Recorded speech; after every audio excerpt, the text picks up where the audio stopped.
Halo, selamat siang Stama Lovers. Jumpa lagi bersama Pak Guru Hendrik dalam edisi video pembelajaran spesial untuk siswa-siswi SD Katolik Santa Maria. Apa kabar hari ini? Pak Guru Hendrik berharap anak-anak maupun orang tua beserta keluarga di rumah semua masih tetap dalam keadaan sehat ya.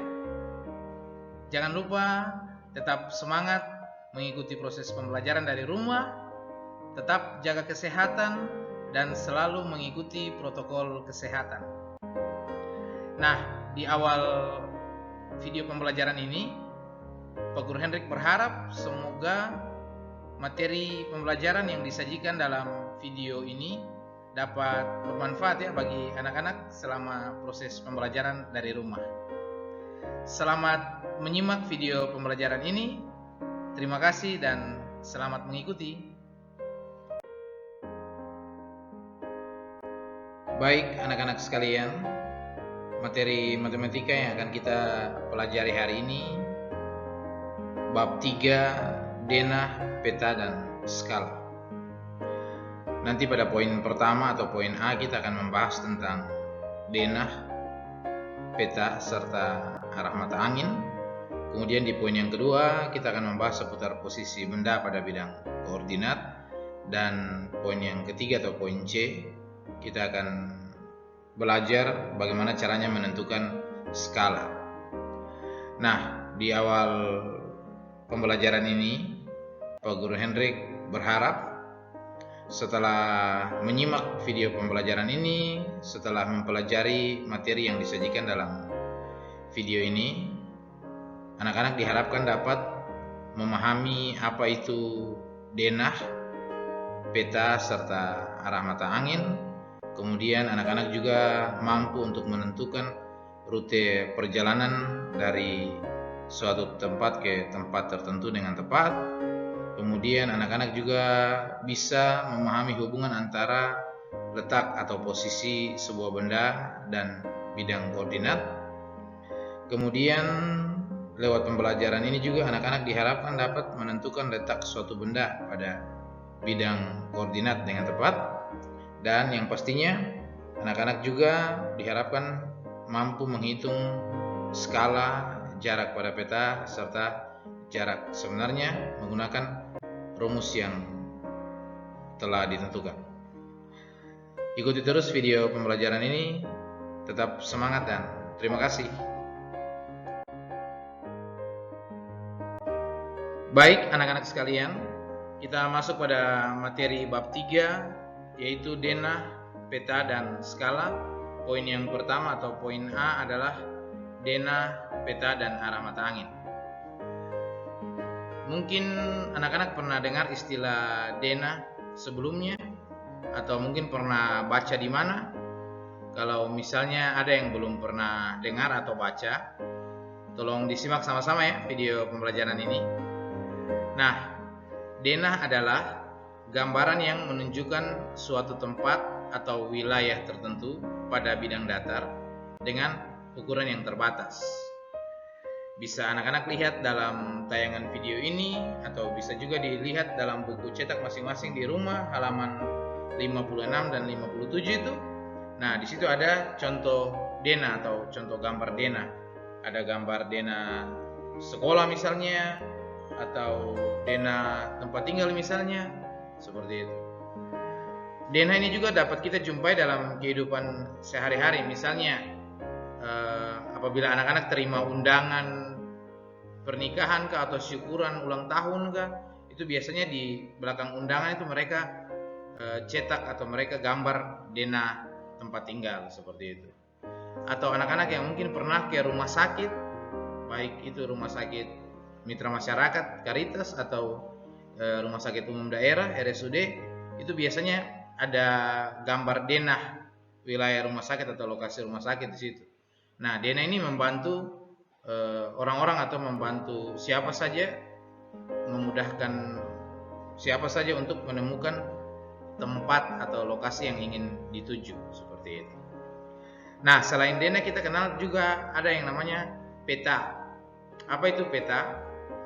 peta adalah gambaran permukaan bumi pada suatu bidang datar dan dilengkapi dengan skala seperti itu. Di buku cetak tidak ada penjelasan seperti ini. Jadi Pak Guru Hendrik berharap anak-anak bisa menyimak video pembelajarannya dengan baik sehingga bisa memahami apa itu denah, peta, dan lain-lain serta mampu membedakannya seperti itu. Jadi kalau tadi denah itu ukurannya terbatas, maka peta itu dia punya ukuran jauh lebih luas dari denah. Sama-sama gambaran pada bidang datar dan dilengkapi dengan skala seperti itu. Nanti di poin selanjutnya kita akan membahas lebih lanjut tentang skala. Bisa anak-anak simak dalam tayangan video ini, ada salah satu contoh peta yang Pak Guru Hendrik gunakan, yaitu peta Provinsi Papua atau peta Pulau Papua seperti itu. Kemudian kita kenal ada juga yang namanya atlas. Atlas itu apa? Atlas adalah kumpulan dari beberapa peta dengan skala tertentu seperti itu. Biasanya dibuat dalam bentuk buku. Jadi di dalam satu buku itu ada berbagai peta atau beberapa peta dengan skala tertentu seperti itu. Bisa anak-anak lihat di dalam tayangan video ini ada contoh buku-buku atlas.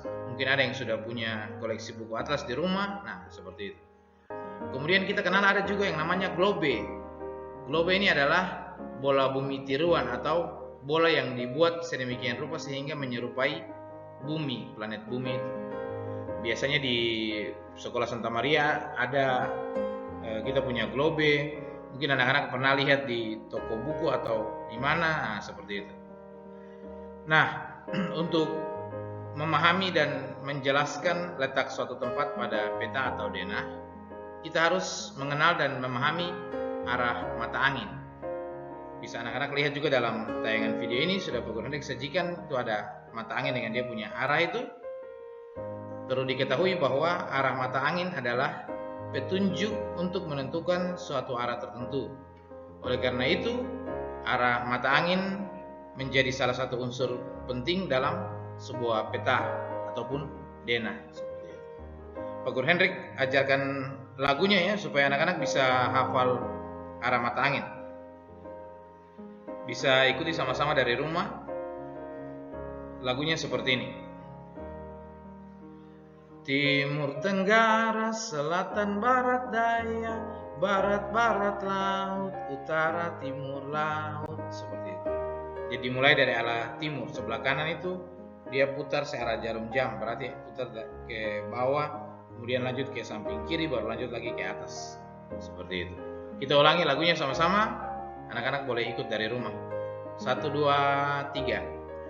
Timur, tenggara, selatan, barat, daya, barat, barat, laut, utara, timur, laut, seperti itu. Itu dengan arah-arahnya masing-masing seperti itu.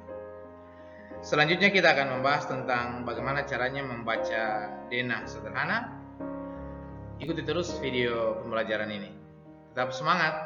Terima kasih. Baik anak-anak, selanjutnya kita akan belajar bagaimana caranya membaca sebuah denah sederhana.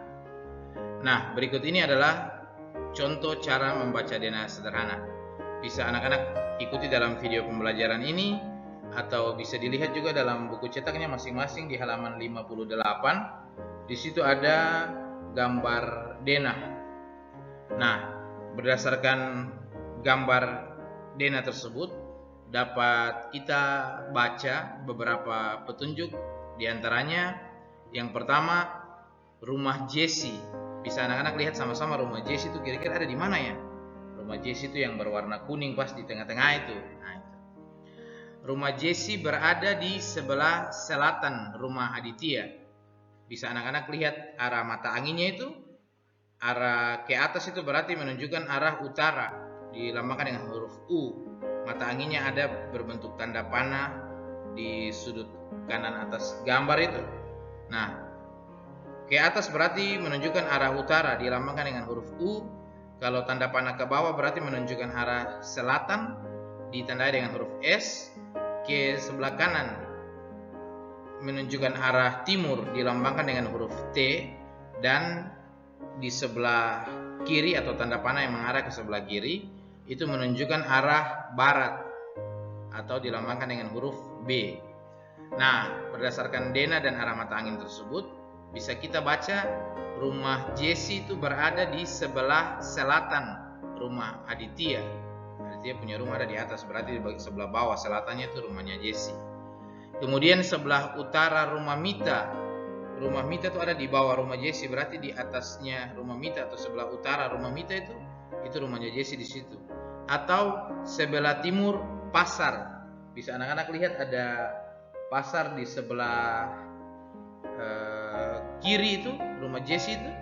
Nah, pasar itu punya arah baratnya itu arah timurnya itu adalah rumahnya Jesse. Jadi sebelah timur dari pasar itu rumahnya Jesse, seperti itu. Kemudian bisa kita baca contoh yang lain, toko buku. Anak-anak bisa lihat toko buku. Toko buku itu ada di mana ya? Toko buku itu ada di depan Jalan Cendrawasih, di sebelah timur Jalan Cendrawasih itu. Nah, toko buku ini terletak di sebelah tenggara taman bermain. Jadi taman bermainnya ada di antara Jalan Elang dengan Jalan Raja Wali itu. Nah, bagian sebelah tenggara dari taman bermain itu adalah toko buku itu, seperti itu. Kemudian contoh yang lain misalnya di sebelah barat rumah Bayu. Oh, sebelah barat berarti di sebelah kiri. Kita lihat dulu rumah Bayu ada di mana. Oh, rumah Bayu itu ada di arah utara Jalan Salak itu. Nah, di atas Jalan Salak itu. Di sebelah barat rumahnya Bayu, di sebelah kiri berarti ada kantor pos. Kalau di sebelah kanan, di sebelah timur berarti ada rumah Aditya, seperti itu. Mereka tinggal bertetangga rupanya di situ. Kemudian bisa kita baca lagi contoh yang lain. Rumah Mita terletak di sebelah barat daya taman bermain. Anak-anak harus lihat dulu rumah Mita ini ada di mana. Oh, Mita punya rumah tuh ada di bagian bawah ini, Pak Guru. Kalau dari taman bermain dia di sebelah mana? Oh, kalau dari arah taman bermain berarti rumah Mita itu ada di arah barat daya. Setelah selatan itu ada barat daya, seperti itu, karena dia duduk miring, tidak lurus-lurus pas ke bawah. Kalau lurus pas ke bawah berarti selatan, kalau miring sedikit ke kiri berarti barat daya, kalau miring sedikit ke kanan berarti tenggara, seperti itu. Pak Guru Hendrik berharap anak-anak bisa lancar ya membaca denah dari rumah. Bisa dilihat contohnya juga di buku cetak masing-masing. Bapak Ibu orang tua juga diharapkan bisa membantu anak-anak atau bisa melatih anak-anak bagaimana caranya membaca denah sederhana berdasarkan gambar denah yang ada di buku cetak masing-masing dari rumah. Bagaimana cara membaca rute perjalanan? Ikuti terus video pembelajaran ini. Tetap semangat. Terima kasih. Oke, Stoma Lovers. Setelah memahami cara membaca denah, selanjutnya kita akan menentukan rute perjalanan. Anak-anak tahu apa itu rute perjalanan? Nah, untuk diketahui, rute perjalanan adalah arah jalan yang dilalui atau dilewati seseorang saat menuju ke suatu tempat atau lokasi tertentu. Seperti itu. Pak Guru Hendrik kasih contoh misalnya, salah satu murid kelas 5, Marwita misalnya. Marwita mau menuju ke sekolah, berangkat ke sekolah dari rumahnya. Berarti Marwita harus menuju arah mana itu ya? Arah utara kalau tidak salah. Menuju arah utara melewati jalan Pongtiku, kemudian Marwita harus menyeberang jalan Samratulangi, masih terus ke arah utara, menyusuri lorong yang samping Olimpik itu, tembus sampai di Jalan Busiri. Sampai di Jalan Busiri, Marwita menyeberang, kemudian jalan sedikit ke arah barat, matahari terbenam, baru kemudian belok kiri masuk ke lorong sekolah Santa Maria, seperti itu. Nah, berikut ini ada contoh yang lain tentang bagaimana caranya kita menentukan rute perjalanan. Bisa anak-anak lihat dalam tayangan video ini atau bisa juga dilihat dalam buku cetak masing-masing halaman 60 itu. Nah, di situ mereka memberikan contoh rute perjalanan dari sekolah ke rumah Adit, seperti itu. Sedangkan dalam tayangan video selanjutnya, Pak Guru Hendrik akan memberikan contoh sebaliknya, rute perjalanan dari rumah Adit ke sekolah, sehingga bisa menambah wawasan anak-anak. Selain contoh yang ada di buku, anak-anak juga bisa pahami contoh yang lain tentang cara menentukan rute perjalanan. Bagaimana caranya menentukan rute perjalanan? Simak terus video pembelajaran ini. Tetap semangat dan terima kasih. Baik anak-anak sekalian, berdasarkan denah tadi, dapat kita tentukan rute perjalanan dari rumah Adit ke sekolah adalah sebagai berikut. Bisa anak-anak lihat dalam tayangan video ini, atau untuk lebih jelasnya lagi bisa anak-anak buka di halaman 60 dan lihat denah yang ada di dalam kotak itu, sambil ikuti Pak Guru Hendrik punya petunjuk sama-sama ya. Kita mulai dari rute yang pertama. Anak-anak bisa lihat di sebelah utara rumah Adit. Jangan lupa perhatikan arah mata anginnya. Di sebelah utara rumah Adit ada jalan kancil 1. Kita berjalan ke arah timur melewati jalan kancil 1 itu. Kemudian kita belok kanan ke arah selatan, berarti ke arah bawah. Kita sudah melewati jalan Elang 2. Nah, setelah melewati jalan Elang 2, kita sampai di perempatan jalan itu. Sampai di perempatan kita belok kiri melewati jalan kancil 2 ke arah timur. Kita jalan ke arah timur, lurus sampai melewati pertigaan, maka akan terlihat bangunan sekolah di arah utara, seperti itu. Sekolah terletak di sebelah kiri jalan kancil 2. Jadi anak-anak bisa lihat ada rumah Adit, jalan di sebelah utara ada jalan kancil 1, kita lewat situ, sampai di ujung kita belok kanan lewat jalan Elang 2, lanjut sampai ke perempatan, kita belok ke arah timur, belok kiri melewati jalan kancil 2 itu, lurus saja ke sana, nanti kita ketemu sekolah ada di sebelah kiri jalan kancil 2 itu, seperti itu. Itu rute yang pertama. Sekarang rute yang kedua. Kalau tadi Adit dia lewat jalan kancil 1, lewat jalan sebelah utara, kira-kira rute yang kedua dia lewat mana ya? Oh, Pak Guru dia lari lewat jalan potong saja. Kita tidak tahu nih di rute nih, di denah nih jalan potong yang mana ya? Kita lewat jalan yang ada saja, seperti itu. Rute yang kedua, di sebelah barat rumah Adit, berjalan ke arah selatan melewati jalan Elang 1. Dari rumah Adit dia keluar dulu ke jalan Elang 1, jalan ke arah selatan. Sampai di pertigaan, Adit harus belok kiri ke arah timur, menyusuri atau melewati jalan kancil 2. Dia lurus saja sampai melewati perempatan dan pertigaan, terus lagi maka akan terlihat bangunan sekolah di arah utara. Sekolahnya terletak juga di tempat yang sama, yaitu di sebelah kiri jalan kancil 2, seperti itu. Jadi Adit keluar dari rumah, dia lewat jalan Elang 1, sampai di pertigaan dia belok kiri, lurus saja lewat perempatan jalan jalan kancil 2, lurus lagi lewat pertigaan yang ada jalan Elang 4 itu, dia lurus lagi, lurus terus sampai ketemu sekolah. Sekolahnya ada di sebelah utara atau di sebelah kiri jalan kancil 2, seperti itu. Nah, setelah belajar bagaimana caranya membaca rute perjalanan, kira-kira menurut anak-anak, jika Adit ingin cepat sampai di sekolah, rute manakah yang harus Adit lalui? Bisa anak-anak lihat sendiri, kira-kira rute mana yang paling cepat, seperti itu. Nah, anak-anak dapat menjawab tersebut. Untuk dapat menjawab pertanyaan tersebut, anak-anak harus berlatih dan memahami cara membaca denah dan menentukan rute perjalanan dengan tepat. Pak Guru Hendrik berharap semoga Bapak Ibu di rumah bisa membantu anak-anak dalam menentukan rute perjalanan dengan membaca denah yang terdapat pada buku cetak matematika dari rumah masing-masing. Tetap semangat ikuti video pembelajarannya. Selanjutnya kita akan masuk pada menentukan letak atau posisi suatu benda pada bidang koordinat.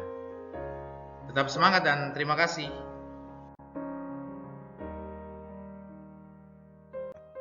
Halo Stoma Lovers, masih semangat kan ikuti video pembelajarannya? Nah, sekarang kita masuk pada poin yang kedua atau poin B, yaitu tentang posisi benda pada bidang koordinat. Perlu anak-anak ketahui bahwa letak suatu tempat atau benda pada suatu bidang berpetak yang ada kotak-kotaknya, yang tersusun dalam baris dan kolom, itulah yang disebut sebagai bidang koordinat. Seperti itu. Bisa anak-anak lihat dalam tayangan video ini, ataupun bisa disimak juga di halaman 63. Di situ ada kotak-kotak, baru kemudian ada hewan-hewan atau tempat lokasi yang ditandai dalam kotak-kotak itu. Nah, untuk penulisan letak suatu benda pada bidang koordinat itu dapat kita tulis dengan rumus dalam kurung X, Y, seperti itu. Di mana X adalah sumbu mendatar dan Y adalah sumbu tegak. Maksudnya bisa anak-anak lihat dalam buku masing-masing, yang baris memanjang atau mendatar dari kiri ke kanan A, B, C, D sampai huruf A itu, nah, sumbu yang mendatar seperti itu disebut sumbu X. Sedangkan sumbu yang tegak lurus dari atas ke bawah atau dari bawah ke atas, atau kolom-kolomnya itu dilambangkan dengan angka 1, 2, 3, 4, 5. Nah, yang tegak lurus seperti itu dilambangkan dengan sumbu Y, seperti itu. Jadi sebentar saat penulisan letak atau posisi bidang koordinatnya, kita harus tulis dalam kurung X, Y, seperti itu. Untuk lebih jelasnya, perhatikan contoh berikut ini. Anak-anak lihat di baris kelima dari bawah, baris kelima yang di atas itu, kolom pertama, kolom A, itu ada gambar sapi, kandang sapi lebih tepatnya. Itu sapinya mirip sapi yang di mana ya? Sapi yang di Ultramilk itu apa? Iyo, sapi belang-belang itu. Nah, kandang sapi ini setelah kita taruh di bidang berpetak seperti itu, kira-kira dia ada di koordinat berapa? Nah, tadi Pak Guru sudah kasih tahu rumusnya itu X, Y. Maka kita lihat dulu kandang sapi itu di bagian X atau di sumbu X yang mendatar itu dia ada di huruf apa? Oh, kandang sapi ada di huruf A atau kolom A. Baris ke berapa? Oh, baris ke-5. Atau sumbu Y-nya yang tegak lurus itu di nomor 5. Berarti letak koordinatnya kita bisa tulis kandang sapi terletak pada koordinat dalam kurung A, 5. Jadi A itu sumbu X-nya, 5 itu sumbu Y-nya. Yang mendatar itu sumbu X, dan yang tegak lurus itu sumbu Y, seperti itu. Kemudian kita lihat lagi ada gambar ayam, kandang ayam itu melambangkan kandang ayam. Kandang ayam ini terletak di mana? Coba lihat yang huruf-huruf duluan dulu, yang sumbu X, yang mendatar duluan dulu. Oh, Pak Guru Henry, kandang ayam itu dia ada di kolom B. Kolom B baris ke berapa? Oh, dia ada di kolom B baris ke-2. Setelah bisa tentukan, bisa lihat seperti itu, maka anak-anak bisa tentukan kandang ayam terletak pada koordinat dalam kurung B,2 atau B2, seperti itu. Artinya sumbu X-nya itu ada di huruf B, kolom K atau baris ke-2, di sumbu Y-nya itu baris ke-2, seperti itu. Jadi X, Y berarti B,2. Selanjutnya lagi ada kandang domba. Kandang domba itu dia terletak di kolom huruf D. Jadi sumbu mendatarnya, sumbu X-nya itu dia ada di huruf D itu. Huruf D baris ke berapa? Oh, huruf D itu dia baris ke-4. Berarti kandang domba terletak pada koordinat D4 atau D,4 dalam kurung D,4. Kita lihat lagi ada kandang kambing. Kandang kambing yang warna putih itu, krem-krem, ada dengan dia punya anak kambing 1 atau 2 ekor di bawah itu. bisa anak-anak lihat di dalam buku cetak halaman 63 itu. Nah, kandang kambing itu letak koordinatnya ada pada kolom F baris ke-3. Berarti bisa kita tulis kandang kambing terletak pada koordinat dalam kurung F,3 seperti itu. Di sumbu mendatarnya ada di kolom F, di sumbu tegak lurusnya atau sumbu Y itu ada di baris ke-3. Kemudian ada kandang bebek yang terakhir di dalam video ini yang paling ujung sudut kanan atas itu. Kandang bebek itu terletak di kolom H baris ke-5. Berarti dapat kita tulis kandang bebek terletak pada koordinat H,5 dalam kurung H,5 seperti itu. Pak Guru Henrik berharap anak-anak bisa memahami ya. Jangan lupa Bapak Ibu orang tua juga bisa simak sama-sama video pembelajarannya. Bisa dilihat juga gambarnya pada buku cetak, ada bidang koordinat di halaman 63. Bisa membantu anak-anak juga menjelaskan tentang letak koordinat sebuah benda atau suatu benda seperti itu.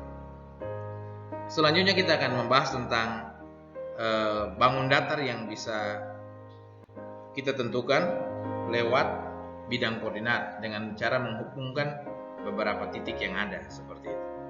Untuk lebih jelasnya ikuti terus video pembelajaran ini. Tetap semangat. Terima kasih. Oke, Stammer Lovers. Setelah mempelajari tentang letak atau posisi sebuah benda pada bidang koordinat, perlu anak-anak ketahui juga bahwa bukan hanya letak sebuah benda saja, tetapi juga letak sebuah denah atau peta serta titik dapat pula kita gambarkan pada bidang koordinat. Nah, penulisan letak sebuah titik sama seperti penulisan posisi benda tadi pada bidang koordinat, yaitu menggunakan pasangan sumbu X dan sumbu Y. Yang ditulis pastinya dalam tanda kurung, yaitu X, Y, di mana X merupakan sumbu mendatar dari kiri ke kanan atau horizontal, disebut juga apsis, sedangkan sumbu Y merupakan sumbu tegak dari atas ke bawah atau dari bawah ke atas, atau vertikal, disebut juga ordinat. Bisa anak-anak lihat dalam tayangan video ini, atau dapat pula dilihat pada buku cetak matematika halaman 65 itu. Nah, di situ ada gambar letak titik pada bidang koordinat. Dari gambar tersebut kita bisa tentukan posisi masing-masing titik itu A, B, C, D itu kira-kira letaknya di mana, seperti itu. Nah, sistem koordinat tersebut yang ada pada gambar itu dikenal dengan sebutan koordinat Cartesius karena ditemukan oleh seorang ahli matematika yang bernama René Descartes yang dikenal sebagai Renatus Cartesius. Fotonya bisa anak-anak lihat di sudut kiri atas tayangan video ini, atau bisa juga dilihat pada buku cetak matematika itu.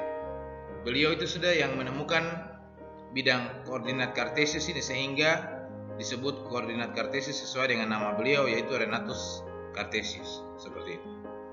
Oke, berdasarkan gambar yang ada itu, sekarang bisa kita tentukan letak koordinat setiap titik itu A, B, C, D. Anak-anak bisa lihat mulai dari titik A misalnya. Koordinat titik A itu 4,2 sesuai dengan rumusnya ya, X, Y. Di sumbu X itu dia terletak di angka 4 yang mendatar, sedangkan yang tegak itu atau sumbu Y itu dia terletak di titik 2. Berarti kita tulis koordinat titik A sama dengan dalam kurung 4,2. Kemudian titik B. Titik B dia terletak pas di garis mendatar. Karena terletak di garis mendatar atau sumbu X, maka kita tulis di situ negatif 5,0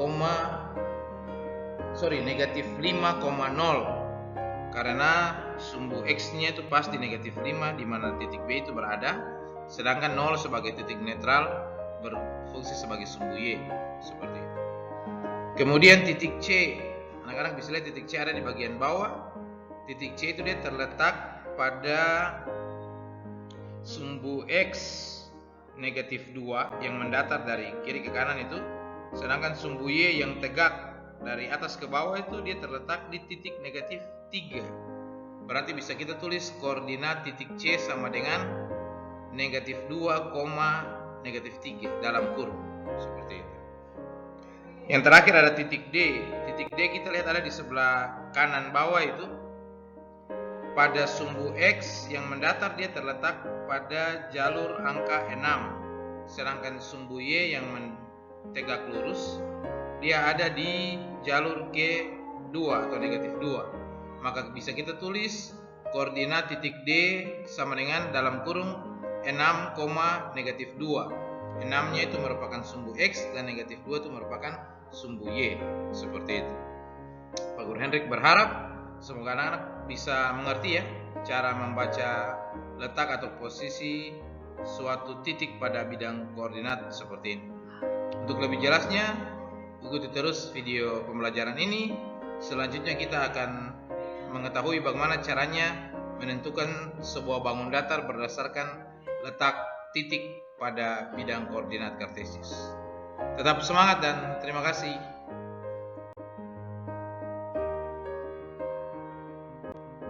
Baik anak-anak sekalian, perlu diketahui bahwa sebuah bangun datar juga dapat digambarkan pada bidang koordinat. Selain benda, peta atau dena itu, bangun datar juga bisa kita gambarkan pada sebuah bidang koordinat. Anak-anak masih ingat tentang bangun datar dalam matematika? Ya, bangun datar dalam matematika itu ada 7. Di antaranya itu ada persegi atau bujur sangkar, kemudian ada persegi panjang, segitiga, kemudian ada jajar genjang, belah ketupat, layang-layang, trapesium, serta lingkaran, seperti itu. Nah, untuk menggambarkan sebuah bangun datar pada bidang koordinat, caranya tentukan terlebih dahulu titik-titik sudut pada bangun datar tersebut.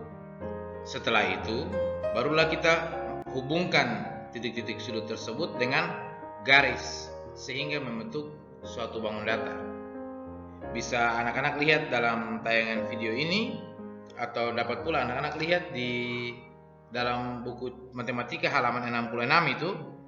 Di situ ada bidang koordinat, kemudian ada 4 titik sudut yang dipasang pada bidang koordinat tersebut, dan setelah kita hubungkan titik-titik sudut tersebut dengan garis, maka akan muncul bentuk suatu bangun datar. Kira-kira itu bangun datar apa? Kita tentukan dulu terlebih dahulu titik koordinatnya. Berdasarkan gambar tersebut, dapat kita tentukan koordinat titik A. Anak-anak bisa lihat titik A ada di mana. Titik A ada di sumbu yang mendatar itu baris K4, sedangkan sumbu yang tegak lurus itu kolom K3, seperti itu. Maka bisa kita tulis koordinat titik A sama dengan dalam kurung 4,3. 4 itu merupakan sumbu X-nya dan 3 itu berada pada sumbu Y, seperti itu. Kemudian koordinat titik B bisa kita lihat ada di sebelah kiri atas itu. Di sumbu mendatar dari kiri ke kanan itu dia ada di titik negatif 2. Sedangkan sumbu tegak lurus dari atas ke bawah itu dia ada di titik 1. Maka koordinat titik B dapat kita tulis dalam kurung negatif 2,1, di mana negatif 2 itu merupakan sumbu X dan 1 itu merupakan sumbu Y. Jangan lupa cara penulisan terletak koordinat yaitu X, Y, berarti sumbu X, sumbu Y. Kita lanjut di titik C sebelah kiri bawah itu. Di sumbu tegak dia ada di titik negatif 3. Yang sumbu mendatar atau sumbu X itu dia ada di titik negatif 2. Berarti bisa kita tulis koordinat titik C sama dengan dalam kurung negatif 2, negatif 3. Negatif 2 itu sudah yang merupakan sumbu X-nya, sedangkan negatif 3 itu merupakan sumbu Y-nya. Kita lanjut ke titik D. Titik D berada pada sumbu X atau sumbu mendatar itu baris ke-4, dan sumbu Y-nya atau kolom tegak lurus itu dia ada pada kolom ke-3. Maka bisa kita tulis koordinat titik D sama dengan 4, -3. 4-nya sumbu X dan -3-nya itu ada di sumbu Y, seperti itu.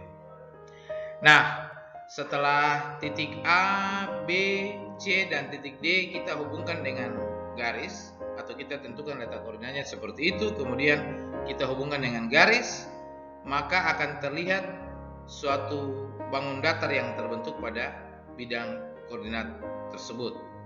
Bangun datar itu yaitu bangun datar trapesium siku-siku, karena memiliki sudut siku-siku di titik sudut C dengan sudut D itu bentuk sudutnya itu sudut siku-siku, seperti itu.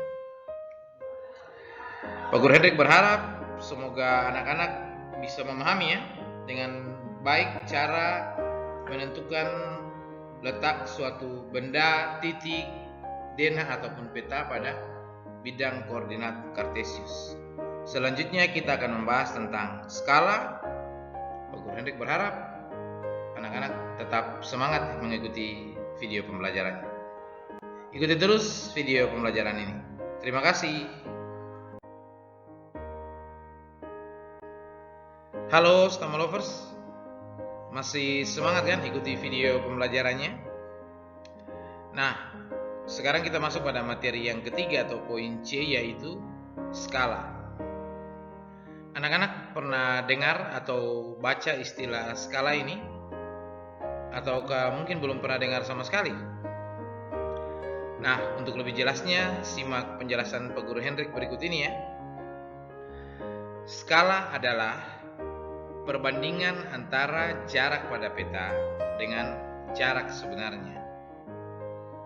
Skala ini juga dapat digunakan untuk menghitung luas suatu wilayah, atau juga dapat kita gunakan untuk membuat sebuah miniatur, sebuah tempat dengan ukuran kecil seperti itu.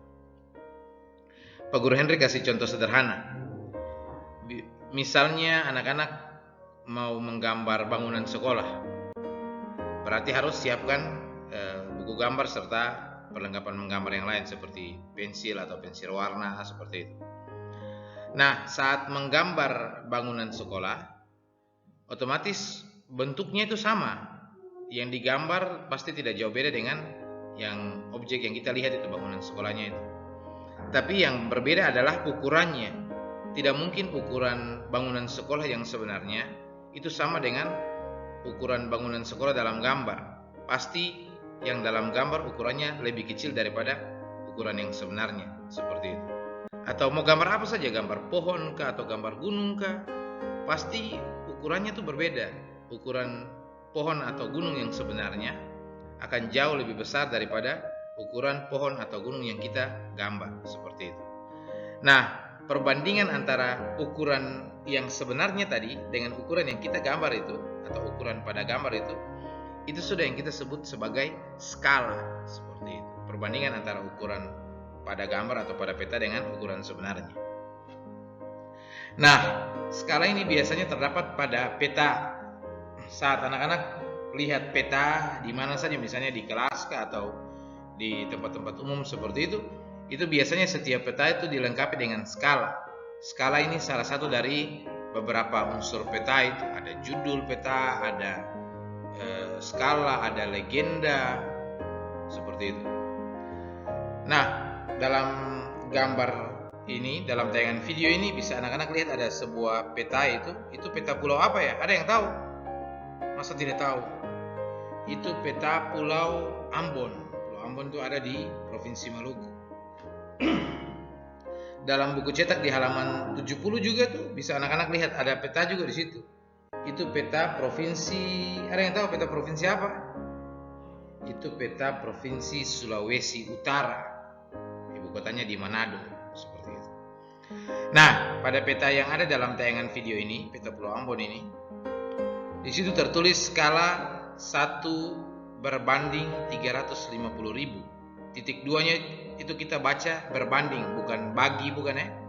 Kalau di pembagian kita baca bagi, tapi kalau di skala lambang atau tanda baca titik 2 itu kita baca berbanding seperti itu. Pada peta tersebut tertulis skala 1 berbanding 350.000. Maka itu artinya setiap 1 cm pada peta, anak-anak ukur pakai mister, jarak 1 cm misalnya dari kota apa ke kota apa begitu. Setiap 1 cm pada peta itu sama dengan 350.000 cm ukuran sebenarnya atau jarak sebenarnya. Kalau kita ubah ke kilometer berarti 3,5 kilometer jarak sebenarnya, seperti itu. Demikian halnya juga dengan peta yang ada di buku matematika halaman 70 itu. Di situ ditulis skala berbanding, skala berapa ya? Coba anak-anak lihat di bagian bawah, kanan bawah peta itu. Di situ ditulis skalanya 1 berbanding 1.100.000, seperti itu. Itu artinya setiap 1 cm pada peta, kalau kita ukur pakai mister di peta itu 1 cm, berarti kalau kita pergi di tempatnya, jarak sebenarnya itu sama dengan 1 cm itu dia sama dengan 1.100.000 cm. Diubah ke kilometer berarti 11 kilometer, seperti itu. Jadi 1 cm di peta yang ada di buku halaman 70 itu, anak-anak ukur 1 cm saja itu ukurannya. Kalau kita pergi langsung di Manado sana, kita jalan itu jaraknya itu 11 km, seperti itu. Nah, bagaimana caranya supaya kita mengetahui skala atau jarak pada peta atau jarak sebenarnya? Maka kita harus menggunakan rumus. Rumus untuk menghitung skala sebuah peta, jarak sebenarnya, dan jarak pada peta, yaitu bisa anak-anak lihat dalam tayangan video ini. Rumusnya skala sama dengan jarak pada peta per atau dibagi jarak sebenarnya. Kemudian untuk menghitung jarak sebenarnya, kita gunakan rumus jarak pada peta per skala atau jarak pada peta dibagi dengan skala. Sedangkan untuk menentukan jarak pada peta atau jarak pada gambar, kita gunakan rumus skala kali jarak sebenarnya, seperti itu. Kebetulan di buku cetak itu mereka hanya taruh rumus skala. Di sini Pak Guru taruh lengkap supaya bila mana ada soalnya menanyakan tentang skala, berarti anak-anak kerjakan pakai rumus skala. Jika di soalnya ditanyakan tentang berapa jarak sebenarnya, berarti anak-anak menghitung pakai rumus jarak sebenarnya. Kalau misalnya di soal mereka tanya tentang jarak pada peta, berarti anak-anak harus kerjakan menggunakan rumus jarak pada peta, seperti itu.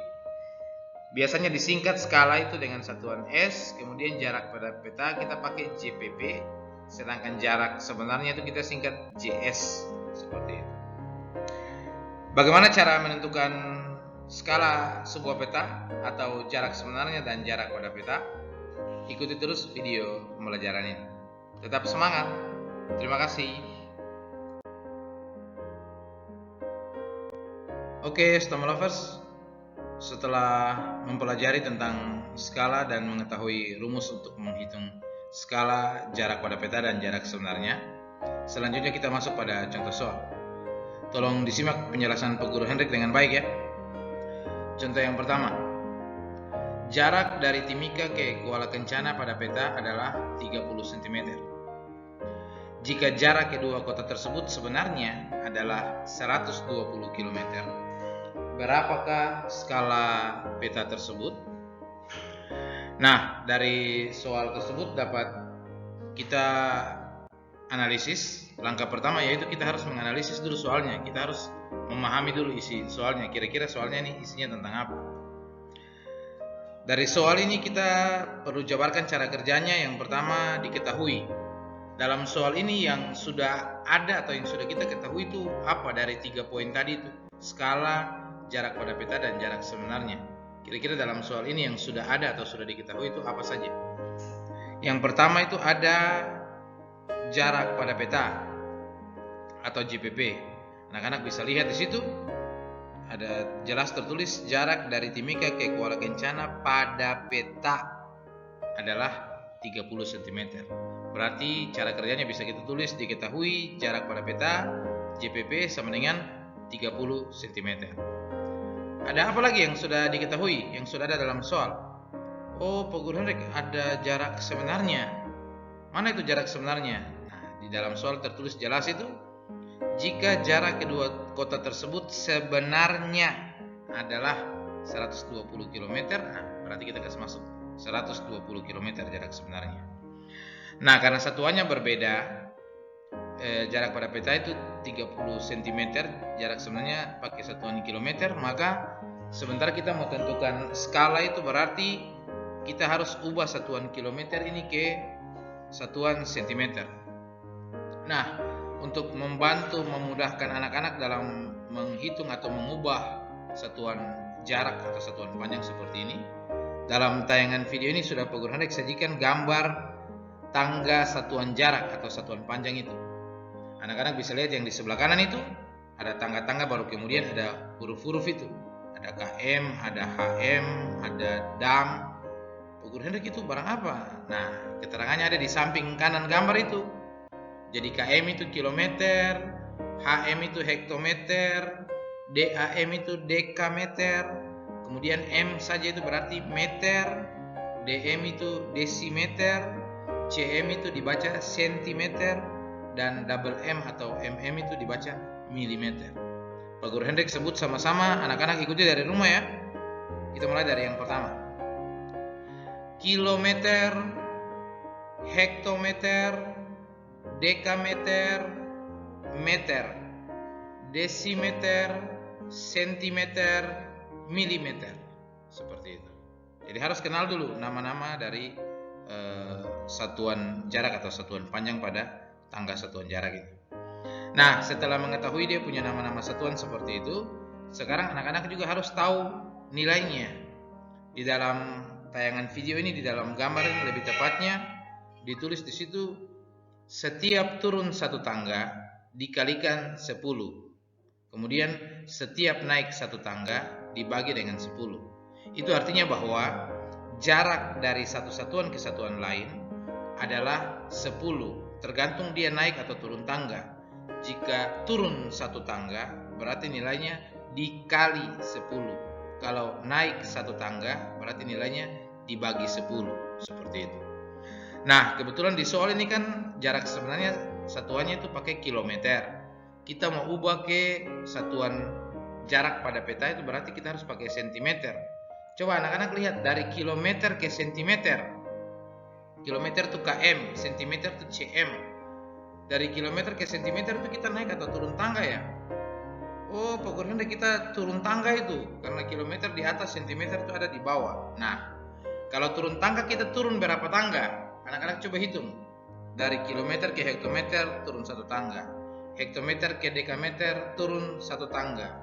Dekameter ke meter turun satu tangga. Meter ke desimeter turun satu tangga. Sudah 4 tangga itu ya. Dari desimeter ke sentimeter turun lagi satu tangga, berarti ada 5 tangga. Nah, kalau turun setiap tangga dikali 10, maka ada 5 tangga yang kita turun, itu berarti perkalian 10 kelipatannya itu. Kali 10, kali 100, kali 1000, kali 10.000, kali 100.000. Maka dari satuan kilometer, kalau kita mau ubah ke satuan sentimeter, turun 5 tangga, nilainya dikali 100.000. Maka 120 km tadi sama dengan, kita ubah satuannya 120 kali 100.000, karena turun 5 tangga. 12 kali 1 itu dapat 12, 0 yang tersisa itu ada 6, tinggal kita pasang saja di belakang, maka hasilnya 12 juta sentimeter. Satuan kilometer sudah diubah ke sentimeter itu. Nah, kemudian sekarang yang ditanyakan dalam soal itu apa? Pertanyaan terakhir itu di soal, berapakah skala peta tersebut? Nah, berarti yang ditanyakan itu skala. Karena yang ditanyakan itu skala, maka rumus yang kita gunakan adalah rumus skala. Masih ingat rumus skala yang tadi? Skala sama dengan jarak pada peta dibagi jarak sebenarnya. Maka selanjutnya bisa kita tulis seperti itu penyelesaian. Rumus skalanya kita masukkan. Skala sama dengan jarak pada peta per jarak sebenarnya, sama dengan kita masukkan angkanya. Jarak pada peta tadi berapa? Oh Pak Guru 30 cm ya. Kita pasang 30 cm per atau dibagi jarak sebenarnya berapa? 120 km. Kita pasang lagi 120 km. Anak-anak bisa lihat di situ, itu dua satuan yang berbeda. Di atas cm, di bawah kilometer. Kalau kita mau ubah ke skala berarti kita harus ubah keduanya itu sama-sama cm. Maka 120 km tadi sudah kita ubah ke cm dapat 12 juta. Maka langkah selanjutnya kita tulis sama dengan 30 cm per atau dibagi 12 juta cm. Nah, sekarang penulisan skala itu kan harus dimulai dengan 1 berbanding sekian-sekian, kayak begitu. Berarti 30 cm ini kira-kira dibagi berapa supaya bisa dapat 1? Oh, Pak Guru Hendrik 30 bagi 30 baru bisa dapat 1. Nah, maka dua pecahan itu atau dua bilangan itu 30 per 12 juta itu kita sederhanakan dia dengan 30. Maka dua-duanya harus dibagi dengan 30. 30 cm yang di atas bagi 30 dapat 1. 12 juta yang di bawah bagi 30 itu dapat 400.000. Pak Guru Hendrik tidak gunakan cakaran di sini karena itu mudah saja perhitungannya. Kalau yang di bawah 12 juta itu jangan anak-anak lihat, aduh angka terlalu besar jadi baginya susah. Tidak, itu tidak susah, gampang saja itu. Anak-anak cukup ambil dari 12 juta itu diambil saja 120. 12 yang di depan tambah 01 itu. 120 dibagi 30 itu dapat 4. Karena 4 kali 3 12. 4 kali 30 itu 120. Nah, 0 yang tersisa setelah kita bagi 120 bagi 30 itu 0 yang tersisa itu ada 5. Maka 5 itu sudah diturunkan dengan 4 yang tadi itu hasilnya 400.000. Seperti itu. Jadi hasil terakhir itu 1 per 400.000. Dari hasil tersebut dapat kita tulis kesimpulannya. Jadi skala peta tersebut adalah 1 berbanding 400.000. Jadi 1 per itu kita ubah per dengan tanda titik 2 itu, tapi bukan dibaca dibagi bukan, tapi berbanding. 1 berbanding 400.000 itu skalanya. Artinya apa? Setiap 1 cm pada peta sama dengan 400 cm jarak sebenarnya, atau diubah ke kilometer berarti 1 cm pada peta sama dengan 4 km jarak sebenarnya. Seperti itu.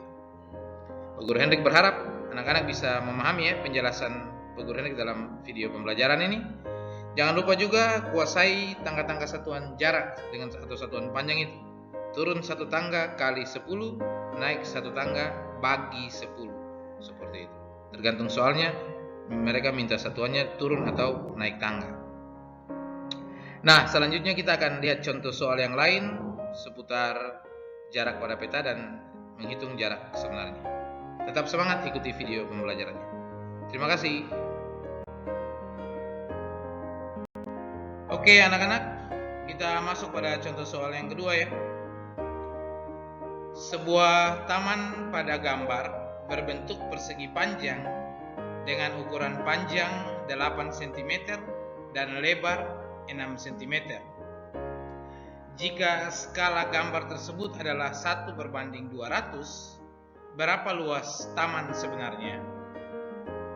Nah, setelah menyimak soal seperti itu, kita harus pahami dulu isi soalnya atau menganalisis isi dari soal ceritanya. Oh, ada orang yang gambar taman. Taman ini berbentuk persegi panjang. Dia gambar taman di buku gambar atau di kanvas begitu. Tamannya berbentuk persegi panjang. Ukuran panjang taman di gambar itu 8 cm, lebarnya itu 6 cm. Kalau orang yang gambar ini dia pakai skala di gambar itu 1 berbanding 200, kira-kira taman yang dia gambar itu luasnya sebenarnya berapa? Seperti itu. Nah, setelah menganalisis soal seperti itu, barulah kemudian anak-anak jabarkan cara kerjanya. Jangan lupa cara kerjanya itu selalu menggunakan diketahui, ditanya, dan penyelesaian. Seperti itu. Kita mulai dengan yang diketahui. Anak-anak bisa lihat dari soal yang diketahui dalam soal itu apa? Oh, Pak Guru, yang diketahui dalam soal ini ukuran taman pada gambar atau ukuran taman pada peta. Ukuran taman pada gambar itu dia punya panjang sendiri ada, dia punya luas ada. Panjangnya itu 8 cm, lebarnya itu 6 cm. Kemudian apa lagi yang sudah ada dalam soal, yang sudah diketahui dalam soal? Oh, Pak Guru Henrik, di dalam soal itu juga ada skala. Mereka ada tulis di situ jika skala gambar tersebut adalah, berarti ditulis lagi diketahui skala sama dengan 1/200 seperti itu. Kemudian yang ditanyakan dari soal itu apa sebenarnya?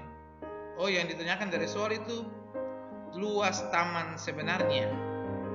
Nah, karena yang ditanyakan adalah luas taman sebenarnya atau jarak sebenarnya, maka rumus yang kita gunakan adalah rumus jarak sebenarnya. Kita jabarkan satu-satu. Penyelesaiannya kita pakai rumus JS atau jarak sebenarnya. Jarak sebenarnya sama dengan jarak pada peta per skala. Sama dengan, sebelum kita masuk pada jarak sebenarnya atau jarak pada peta, anak-anak lihat dulu panjang taman itu berapa. Oh, panjang taman sebenarnya itu berarti panjang taman pada peta dibagi skala, seperti itu. Panjang taman pada peta itu 8, skalanya 1/200 atau 1/200. Maka kita tulis seperti itu. Panjang taman sebenarnya sama dengan 8 dibagi 1/200 sama dengan, yang sampai di sini tuh ada bagian yang Pak Guru kasih ingat kemarin di pecahan itu. Pembagian pecahan itu sama dengan pecahan biasa yang pertama dikali dengan kebalikan dari pecahan biasa yang kedua. Maka 8 dibagi 1/200 sama dengan 8-nya tetap, tanda bagi kita ubah jadi tanda kali, dengan syarat 1/200 harus kita bolak-balikan dia, dapat 200/1, seperti itu. Maka 8 kali 200 sama dengan 8 kali 2 16 tambah 20 berarti 1600 dibagi 1 berarti 1600 cm, seperti itu. Nah, 1600 cm ini kita mau ubah ke kilometer. Kita mau ubah ke meter, seperti itu. Maka anak-anak lihat dari cm ke meter itu naik atau turun tangga. Oh, Pak Guru Henrik, dari cm cm itu dia ke meter itu dia naik tangga. Naik berapa tangga? Coba hitung sama-sama. Anak-anak bisa lihat dalam satuan tangga satuan jarak itu. Sentimeter ke milimeter itu dia naik 2 tangga. Sentimeter ke desimeter, desimeter ke meter, naik 2 tangga. Naik 2 tangga berarti nilainya bagi 100. Maka 16.000 cm tadi kita bagi dengan 1600 cm tadi kita bagi dengan 100. Coret 20 di atas, coret 20 di bawah, sisa 16/1. 16 bagi 1 dapat 16 meter. Panjang tamannya kita sudah dapat, panjang taman sebenarnya. Sekarang lebar taman sebenarnya pakai rumus yang sama lagi. Jarak sebenarnya adalah sama dengan jarak pada peta per skala.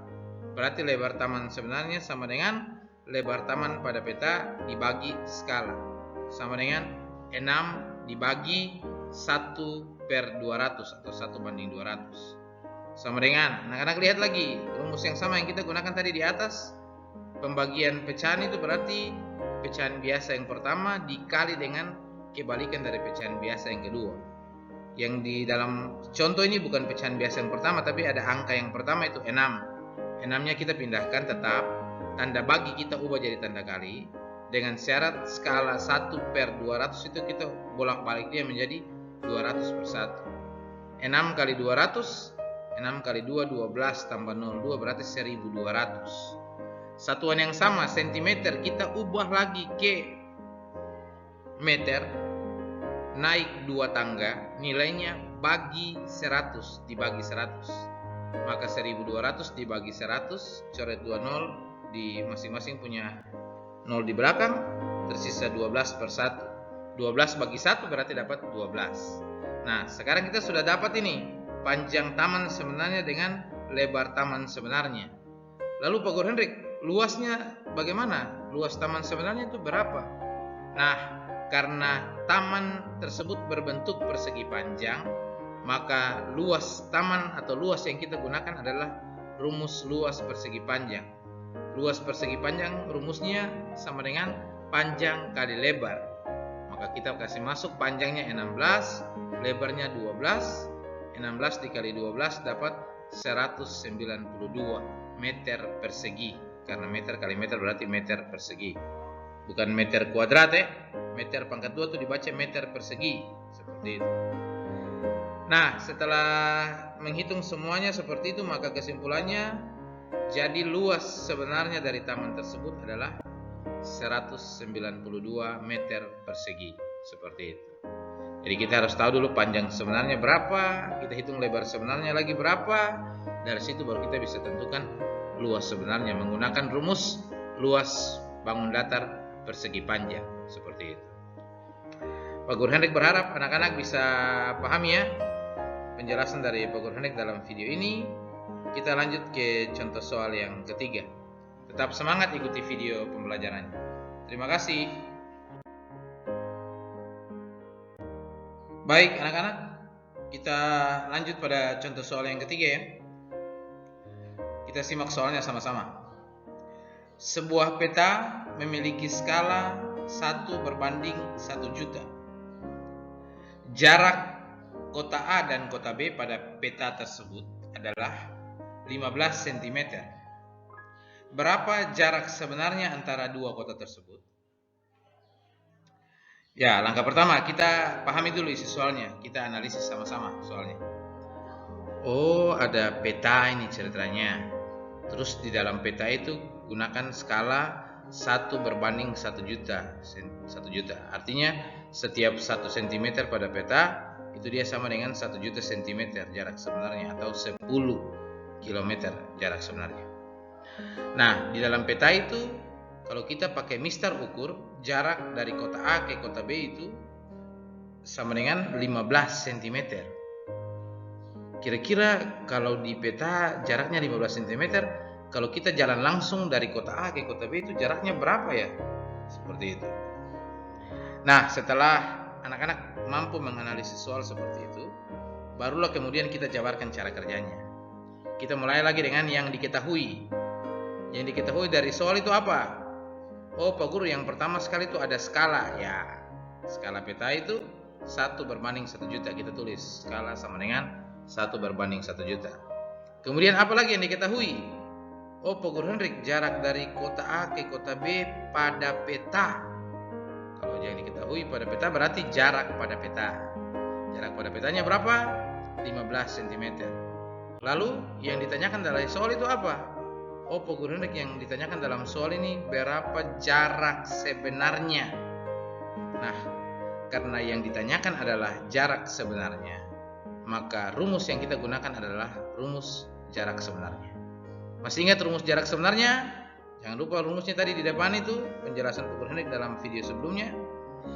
Rumus jarak sebenarnya sama dengan jarak pada peta per skala, atau jarak pada peta dibagi skala. Seperti itu. Nah, setelah tahu rumus seperti itu, kita masukkan sesuai dengan angka-angkanya. Sama dengan jarak pada petanya 15 dibagi skala 1/1 atau 1/1 juta. Jangan lupa aturan perkalian pecahan. Pecahan yang pertama dikali dengan kebalikan dari pecahan yang kedua. Maka 15 bagi 1/1 juta dapat kita ubah bentuknya menjadi 15, tanda bagi berubah menjadi tanda kali, 1/1 juta kita bolak-balik dia menjadi 1 juta per 1. 15 kali 1 itu sama dengan 15. Karena 1 juta punya 6 nol, maka kita tambahkanlah 6 nol menjadi 15 juta cm. Karena satuannya cm, kita mau ubah ke satuan kilometer karena yang ditanyakan adalah jarak sebenarnya. Jarak sebenarnya berarti kalau pakai ukuran peta ya kita harus pakai kilometer. Kalau pakai peta ya kita pakai sentimeter jarak pada peta, seperti itu. Karena kita mau ubah ke kilometer, maka anak-anak harus gunakan lagi tangga satuan jarak atau satuan panjang. Jangan lupa diingat ya, setiap bagian atau setiap nama satuan jarak di setiap tangga-tangga itu. Dari sentimeter ke kilometer itu kita naik atau turun tangga. Anak-anak coba lihat di gambar di samping. Oh, Pak Guru Hendrik, dari sentimeter ke kilometer itu kita turun. Turun. Kita naik. Naik berapa tangga?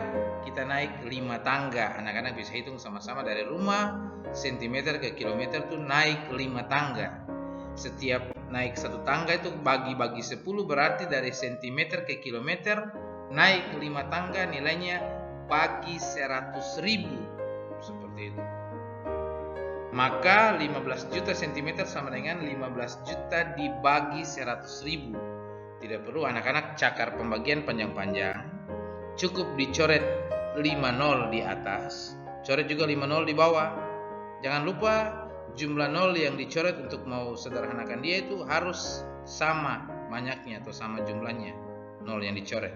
Kalau di atas kita coret 3 0, di bawah juga 3 0. Kalau yang di atas kita coret 5 0, berarti di bawah juga 5 0. Maka yang tersisa sekarang bukan 15 juta per 100.000 lagi, tetapi 150 per 1. 150 bagi 1 sama dengan 150. Kesimpulannya, jadi jarak sebenarnya dari kota A ke kota B atau jarak antara kedua kota tersebut adalah 150 km. Seperti itu.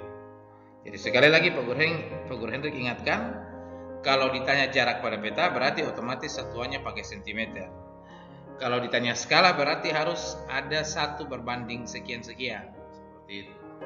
Kalau ditanya jarak sebenarnya, maka bisa jadi satuannya kilometer atau satuannya meter, tergantung permintaan soal. Seperti itu. Jangan lupa perhatikan tangga-tangga satuan jarak supaya memudahkan anak-anak juga dalam menghitung cara mengubah satuan jarak, misalnya dari kilometer ke sentimeter atau sebaliknya dari sentimeter ke kilometer. Seperti itu. Jangan lupa turun 1 tangga nilainya kali 10. Naik 1 tangga nilainya bagi 10. Seperti itu. Selanjutnya ada contoh soal yang keempat. Bisa anak-anak simak sama-sama. Tetap semangat ikuti video pembelajarannya. Terima kasih. Oke, Stama Lovers. Kita masuk pada contoh soal yang terakhir. Contoh soal keempat. Sebuah peta memiliki skala 1 berbanding 500.000.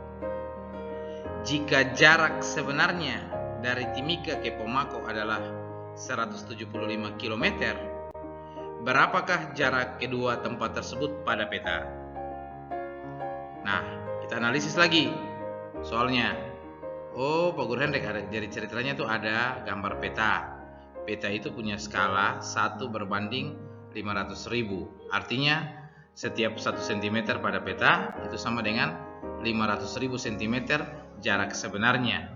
500.000 cm itu kalau kita ubah ke kilometer naik 5 tangga nilainya bagi 100.000, berarti dia sama dengan 500.000 bagi 100.000 dapat 5 km ya, gitu, jarak sebenarnya itu. Nah, selanjutnya di soal mereka bilang kalau jarak dari Timika ke Pomako 175 km jika jarak sebenarnya, berapa jarak Timika Pomako pada peta? Seperti itu. Nah, setelah menganalisis soal, memahami isi dari soal cerita tersebut, kita jabarkan cara kerjanya. Mulai dari diketahui. Dari soal yang diketahui apa anak-anak? Ya, yang pertama adalah skalanya. Skalanya berapa? 1 berbanding 500.000. Selain itu apa lagi yang diketahui dari soal? Oh, Pak Guru Hendrik, yang diketahui itu jarak sebenarnya. Ada di kalimat kedua itu. Jika jarak sebenarnya dari Timika ke Pomako, itu dia. Jarak sebenarnya berapa? 175 km. Yang ditanyakan adalah berapa jarak pada peta kedua tempat tersebut. Nah, seperti itu. Karena yang ditanyakan adalah jarak pada peta, maka rumus yang kita gunakan adalah rumus jarak pada peta atau JPP. Rumus jarak pada peta sama dengan jarak sebenarnya kali skala. Seperti itu. Tinggal kita masukkan saja angkanya. Jarak sebenarnya 175 km, skalanya 1 berbanding 500.000, berarti 1 per 500.000. 175 kali 1 per 500.000. 175 itu kan satuannya kilometer. Karena yang ditanyakan adalah jarak pada peta, berarti satuan kilometer ini kita harus ubah ke satuan sentimeter, seperti itu. Dari kilometer ke sentimeter itu turun tangga. Turun berapa tangga? Turun 5 tangga. Anak-anak bisa lihat dalam video pembelajaran ini ada tangga-tangga satuan jarak juga yang Pak Guru Hendrik sediakan di situ. Dari kilometer ke sentimeter itu kita turun tangga sebanyak 5 kali. Karena turun tangga 5 kali, maka nilainya kali 100.000. Maka 175 dikali 100.000 sama dengan 175 kali 1 175 tambah 5 nol di belakang. 100.000 itu ada 5 nol, berarti taruh 5 nol di belakang, jadinya 17.500.000. Nah, setelah itu baru kita bagi dengan 500.000 tadi itu, seperti itu. Jadi 175 kita ubah dia dulu seperti itu, kemudian kali 1 dapat 17.500.000 tetap per 500.000 itu. Kita coret jumlah nol sama banyak, di bawahnya kita coret 5 nol, berarti di atas juga kita coret 5 nol. 175 per 5 itu yang tersisa. Maka kita langsung cakar saja 175 dibagi 5, anak-anak bisa lihat cakarannya di samping. 1 bagi 5 itu tidak bisa, jadi kita tambahkan lagi dengan 7 menjadi 17. 17 bagi 5 sama dengan berapa? Atau berapa kali 5 yang mendekati 17 atau pas 17? Jangan lebih. Yang pas itu tidak ada ya, yang mendekati itu 3. 3 kali 5 sama dengan 15. 17 dikurang 15 dapat 2. 2 bagi 5 tidak bisa, jadi kita turunkan 5 yang tersisa tadi dari 175 itu. Nah, 5 sisanya itu kita turunkan menjadi sekarang 25. 25 dibagi 5 sama dengan 5. Maka 5 yang di atas kali 5 yang bilangan pembagi itu sama dengan 25. 25 kurang 25 sama dengan 0, maka hasil akhirnya 35. Kesimpulannya, jadi jarak dari Timika ke Pomako pada peta adalah 35 cm. Jadi kalau petanya punya skala 1 berbanding 500.000, jarak sebenarnya 175 km, maka jarak pada peta kedua tempat tersebut Timika ke Pomako adalah 35 cm. Seperti itu. Nah, dengan berakhirnya contoh soal yang keempat, maka berakhir pula materi kita untuk hari ini, edisi skala, dena, serta peta. Seperti itu. Pak Guru Hendrik berharap penjelasan Pak Guru Hendrik dari awal tentang cara membaca dena, kemudian tentang menentukan letak suatu tempat pada bidang koordinat, serta bagian yang terakhir tentang skala ini bisa anak-anak simak dengan seksama, sehingga nantinya saat ada soal atau tugas yang Pak Guru Hendrik berikan, anak-anak bisa mengerjakannya dengan tepat. Apabila ada hal-hal yang kurang dipahami, silakan menghubungi Pak Guru Hendrik di nomor WA atau nomor telepon Pak Guru Hendrik. Jangan lupa tetap semangat belajar dari rumah, tetap jaga kesehatan dan selalu mengikuti protokol kesehatan. Sekian pelajaran kita hari ini, sekian video pembelajaran untuk edisi kali ini. Sampai ketemu di edisi video pembelajaran selanjutnya. Sampai jumpa.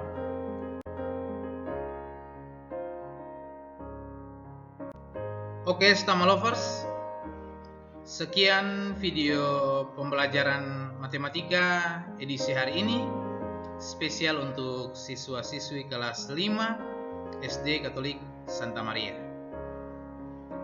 Pak Guru Hendrik berharap semoga materi pembelajaran serta penjelasan yang disajikan dalam video pembelajaran ini dapat memudahkan anak-anak, dapat membantu anak-anak untuk memahami materi pelajaran seputar debit ini, dan juga anak-anak boleh menyelesaikan tugas yang diberikan dengan tepat dan boleh mengumpulkannya di sekolah tepat waktu. Tak ada kani yang tak retak. Jadi di akhir video pembelajaran ini Pak Guru Hendrik mohon maaf ya apabila ada hal-hal ataupun kata-kata penulisan yang mungkin kurang berkenan. Pak Guru Hendrik mohon maaf. Semoga anak-anak maupun Bapak Ibu orang tua di rumah selalu dalam keadaan sehat, tetap jaga kesehatan, tetap semangat belajar dari rumah, serta selalu mematuhi protokol kesehatan. Sekian video pembelajaran kali ini. Terima kasih dan selamat belajar. Sampai jumpa.